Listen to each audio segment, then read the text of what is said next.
문 아닌 이를 택한 친문계. 앞에 문은 문재인, 뒤에 이는 이재명 이렇게 두겠습니다.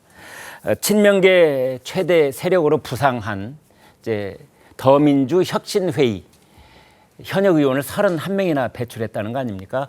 간담회가 열렸다는 그제 눈길을 끄는 또 다른 장면이 있었는데요.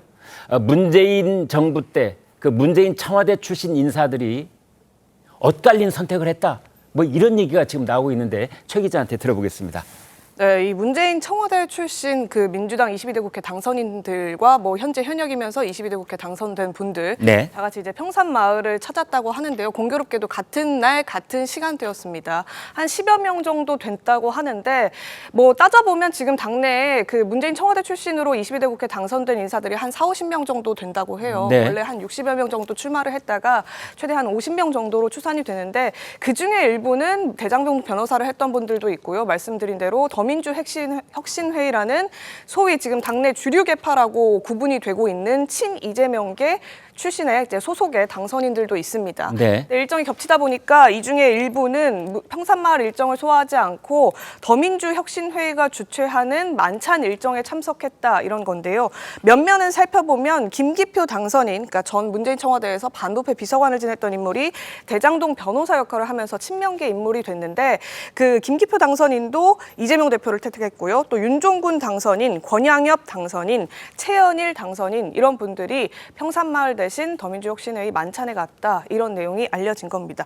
다만 공통적으로 이분들은 문재인 청와대에서 활동했던, 그러니까 소속돼서 재직했던 기간이 그렇게 긴 분들은 아니거든요. 네. 특히나 권양엽 당선인 같은 경우에는 지난 공천 과정에서 뭐 각종 이제 논란을 뭐 실현 아닌 실현을 겪다가 어렵게 경선을 통과했던 인물이기도 한 만큼 이재명 대표에 대한 애틋함이 아무래도 문재인 청와대 시절보다는 더하지 않겠느냐 이런 해석을 하는 분들도 있고요.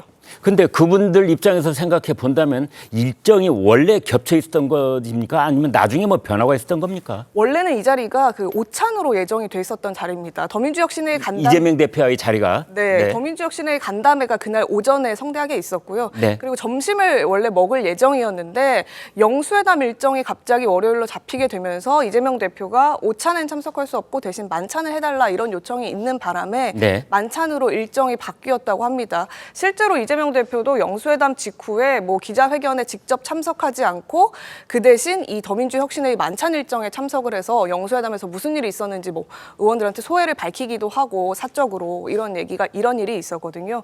그러면서 일정이 바뀌는 과중에 공교롭게 이 만찬 일정이 겹치게 된 건데 이 평산마을 행사에 참석했던 한 당선인과 통화를 해보니까요. 이 일정 자체를 외부에 구체적으로 알리지 말자, 언론에는 특히나 공개하지 말자 이러기로 그 평산마을에 갔던 사람들끼리 결의를 했다고 하더라고요. 왜 그런 거예요? 이게 뭐 어쨌든 같은 비슷한 시기에 지금 총선이 끝나자마자 당선인들이 문 전 대통령을 찾아가는 것이 뭐 기존에 잘 얘기되는 대로 친명이냐 친문이냐 이런 갈라치기 프레임에 휘말릴 여지가 있고 지금 친명계가 주류를 이루고 있는데 문 전 대통령 찾아가서 별다른 조직, 그러니까 비명계 조직을 별도로 꾸린다라는 인상을 줄 수 있기 때문에 그런 부분을 각별히 조심해야 된다 이런 취지라고 설명을 하면서도 계속 노코멘트를 하는데요. 뭐 최근에는 총선 참패 책임이 일부분이 이제 문 전 대통령의 특히나 불경이 있는 거 아니냐 이런 취지의 해석들도 있기 때문에 혹시나 그런 부분을 염려한 것은 아니냐 이런 취지 질문도 했었는데 그 부분에 대해서는 전혀 아니다 이런 해명도 했습니다. 네.